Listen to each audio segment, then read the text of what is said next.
Hi everyone, I want to talk about discontinuing anti-epileptic drugs. In other words, someone is being diagnosed with epilepsy and is on anti-epileptic drugs for a long time. And when and at what point can we start talking about stopping the medication? Okay, let's go. Okay, discussion on whether or not to discontinue anti-epileptic medications will start when certain milestones have been reached. That is, either at least 2 years of no seizures, 2 years of no seizures, then we can start talking. And in some individuals might take up to 4 years of seizures free. So average of 2 to 4 years of no seizures. Then we start talking about discontinuing the medication. The main concern is reoccurrence because recurrence is common if the onset of seizures is at adulthood, or there's abnormal EEG findings, or there's greater than 10 seizures before remission is reached, or there's positive family history of febrile seizures. Longer duration of seizures before remission will give us concern that we're likely going to deal with recurrence here. Recurrence is also possible when there is shorter seizure-free interval before antiseizure drugs withdrawal.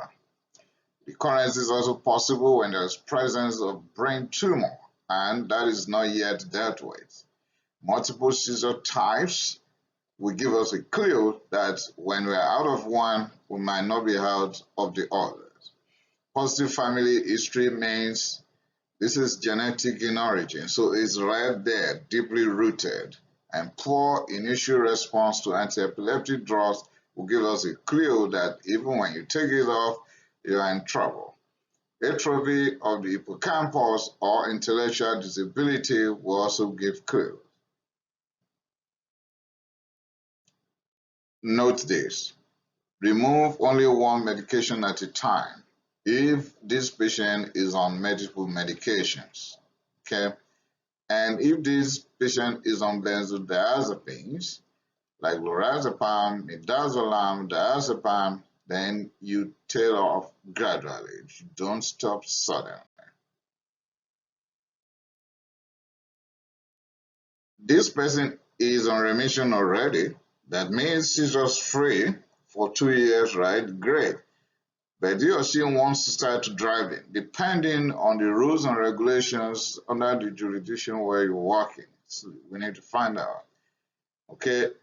But if that is even workable, if that is allowed wherever you're working, that the fact that this individual had been diagnosed with seizure disorder or epilepsy in the past, though in remission for the past 2 years, must not be behind the wheel without anti-epileptic drugs. Let me repeat, in remission, seizures free for 2 or 4 years, depending on whatever you regard, or the protocol in your hospital or your establishment or your jurisdiction or your state or province. He or she still wants to drive, right? I will place him or her on anti-epileptic drugs, just to be safe, because I don't know what might trigger a relapse suddenly one day. Okay, road traffic accident or motor vehicle accident and seizure is very common if the individual is not taking the anti-epileptic drugs because he or she is feeling that I'm free now, I'm okay. So grabs now the key on the road, no anti-epileptic drugs because of the feeling of being well, bush. Now, road traffic accident can occur anytime when the individual goes into seizures suddenly. Or the individual is not checking out with the doctor because they are free now and they think they are free forever. Or there is structural brain disease that is not yet corrected by neurosurgery, or underlying causes are not corrected at all, then we are going to be faced with more road traffic accident. Alcohol abuse. Well, low level of alcoholism is compatible with anti-epileptic drugs, but heavy boozing will be detrimental. Withdrawal of alcohol in heavy drinkers will also lead to increased seizures on its own. And with that, I come to the end of when and how we can discontinue anti-epileptic drugs, even in remission or before remission. Okay, thank you for listening to my presentation. Kindly subscribe to my channel so that you can get these presentations immediately they're published. Thank you.